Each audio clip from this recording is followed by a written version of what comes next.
What up chaps, I'm MagicalMike and I wanted to talk about Build Wars 1 again before I move on. It's story time.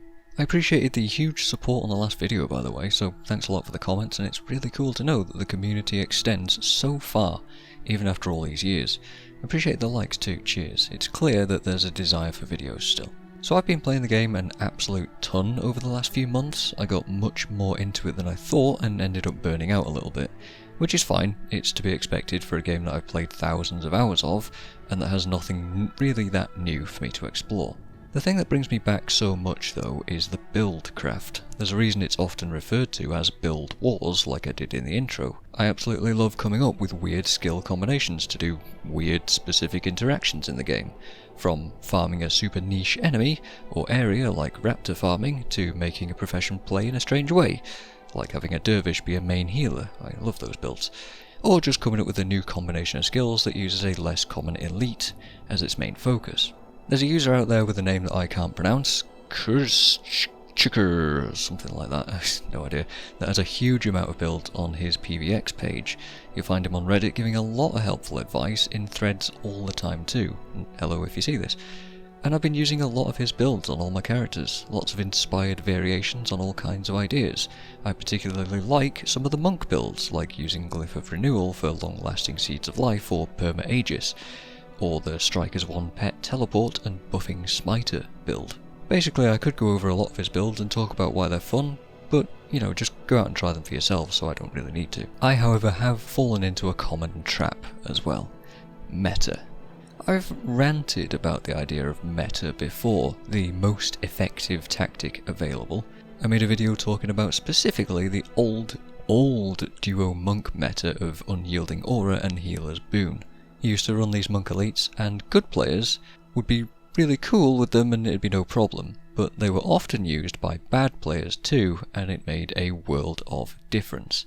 The Healer's Boon player should be targeting heals properly, but with the extra speed and healing buff from the elite, occasionally using Heal Party to deal with larger party-wide health dips. Bad players would simply spam Heal Party a few times until they ran out of energy, and then you'd start to wipe. This was super common in old pugs by the way, and yeah, I realise that sometimes you did need to spam it a little bit, and that's generally on the other players to get out of the fire, but it's also a lack of protection prayers too, and the lack of actually targeting your heals properly. It was simply easier to press Heal Party and not need to think. So in comes the Unyielding Aura player. UA would also increase healing, but when you cancel the enchantment, would insta-res a dead player with full health and full energy.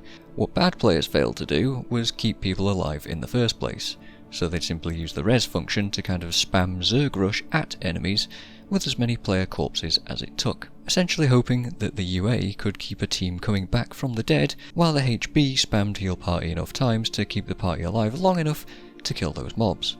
There were tons of bad experiences I had in pugs where this combo was used and just played really poorly. Players just wouldn't take any protection prayers, so you'd have huge problems anytime you met elementalist enemies, especially bosses.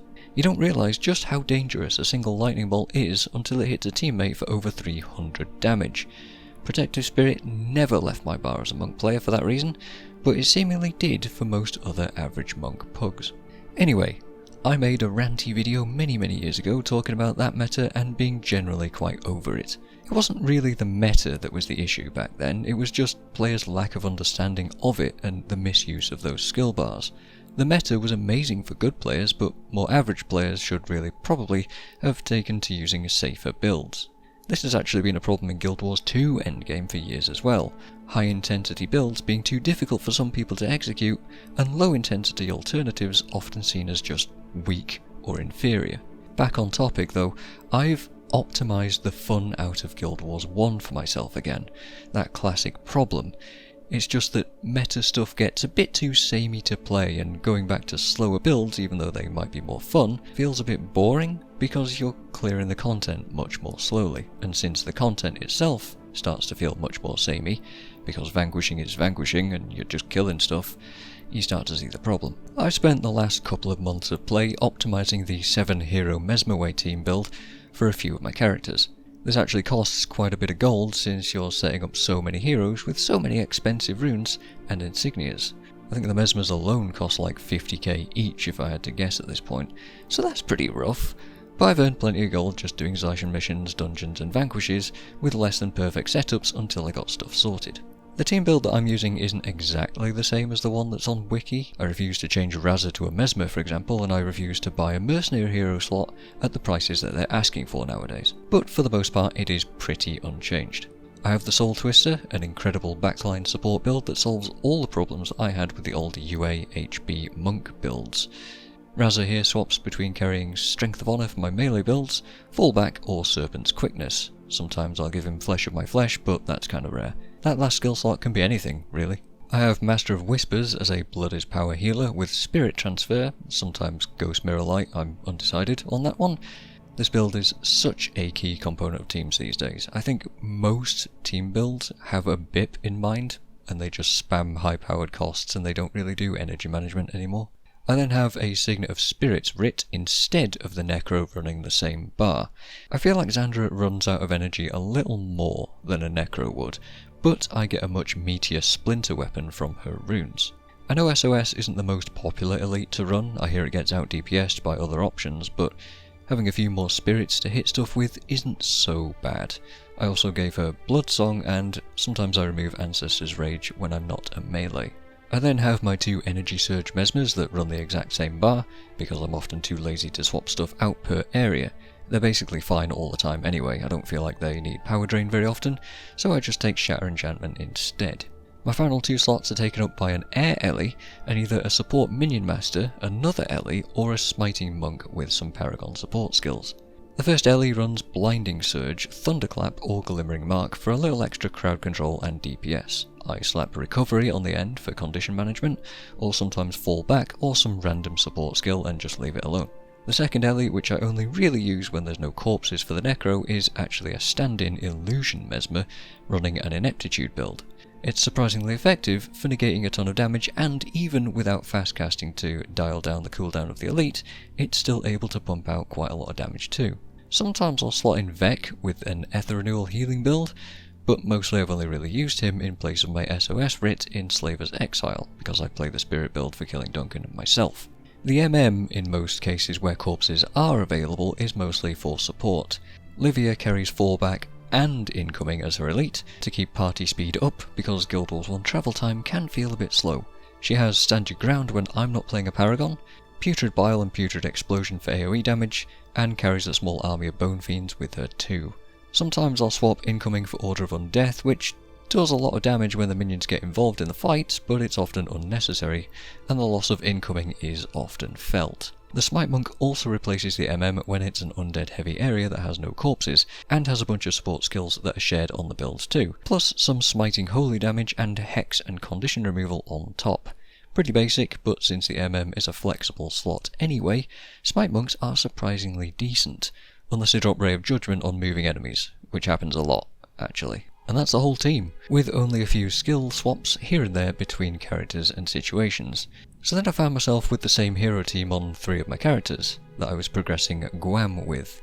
I already have Guam, but I figured I'd just see if I still had the patience to get it again, and made the insane decision to do it on 3 characters at the same time. Yeah, don't do this, I don't recommend it. I vanquished half of Cantha with my Paragon, Ranger and my Ellie, about a third of Ilona with all 3, and a few of the Eye of the North areas with them all as well. And then I did all the dungeons in normal and hard mode, like 2 or 3 more times in total. And that's a lot of stuff, and I was doing it with the same hero setup for the most part, which ended up feeling very safe and very similar between characters. Not ideal, and definitely not in the spirit of Build Wars for me. But the game does feel quite grindy when it comes down to replaying things like dungeons, missions and vanquishes that I've already done countless times before. Part of the problem is what's considered as meta-elite skills. Paragon and Ranger specifically have 2 elites that are so far above and beyond better than any other option that it feels kind of bad to not use them. And those are both the newest PvE anniversary elites, Together as One and Heroic Refrain, the latter of these being an insane power boost for your whole team, but personally an annoying skill to use. You have to make sure that you hit all of your heroes with it, which takes a minute or 2 to set up every time you go out into an explorable zone, and then keep spamming They're on Fire to make sure it refreshes constantly. You also have to monitor the heroes very carefully to make sure one of them isn't out of range for just a few seconds to lose it. I mitigated a little of this problem by adding Anthem of Flame to my MM hero, but in the end I'd just play lazy and keep it on the Mesmers and myself, which was more than powerful enough to make every bit of content that I tackled extremely easy and brainless. And yes, I do know that Toolbox has a feature to show which heroes have it active and even to auto-cast They're on Fire, but I never bothered installing it. Together as one is a bit less of a bore, because at least you can play all sorts of builds with it. Bow spam with expert focus and needling shot, a beastmaster, dagger spam, tactics sword builds, a half paragon with the expertise ranger sword, a spear wielding buffer with ebon vanguard wards. You've got a lot of options on ranger, but it is a shame that the elite is such a huge power spike over pretty much anything else. I find myself using these elites so much that all the builds felt samey after a while. Luckily, Ellie doesn't really have that problem. I found a lot of elites that felt fun to use, mostly in air magic, and mostly things like Blinding Surge, Glimmering Mark and Thunderclap. But Mirror of Ice, Shatterstone and Mistform were really solid team glue when it came to fighting destroyers, so real handy for Destruction's depths and a couple of dungeons. I did however fall into the Assassin's Promise Caller build trap, spamming the same view skills in Vanquishes because it was generally much faster to do so. I could also really use a 40-40 air set because the amount of times I've cast Chain Lightning and the enemy dies before the spell goes off is nuts. So what even was this video about then, really? Well, firstly, it's a little bit of a warning to pace yourself and not to burn out on stuff and to try and keep some variety in your game time. Once everything starts feeling too samey, it starts feeling like a grind, even if it is nice, familiar gaming territory. A Vanquish or most dungeons don't feel too taxing, so you can keep a pretty smooth feeling of pace and relax with that sort of stuff. Just don't overdo it like I tend to. But secondly, it's a few questions for you guys. I'd like to have physical-based teams feel not so weak compared to Mesmer teams. I'd love to hear all about all sorts of gimmick builds in the comments. I'd love to have an Orders Dervish to support a bunch of Paragons again like the old days. I actually have a few Petway builds in progress, but they were lacking gear and felt much slower to play, so I kinda gave up on them. I'd also love to have a whole bunch of new ideas to play with, to spark inspiration again, but without that feeling that I'm just slowing myself down by not using the meta builds. Is there anything that can be done about that? Do you guys have that same feeling, or a bunch of cool team builds or ideas to play with? Because I'd absolutely love to hear about them in the comments, and I'm sure loads of others would too. There's people out there like Kryth, like I mentioned before, that are still doing this sort of thing. There's a great channel that I found just recently called Kryth's Guild Wars Stuff that has loads of fun ideas. But I want more. My appetite for this sort of stuff is kind of insatiable, so please do drop some comments with some suggestions, because I do love reading and talking about how skills interact in this game, and how they become whole builds in Guild Wars 1. I always have, and I always will, even if I'm not actively playing the game at the moment. And I guess that's about it, really. I've played the hell out of Guild Wars 1 once again, and had another good time doing so. So thanks for listening to me ramble on about it again, and cheers for watching.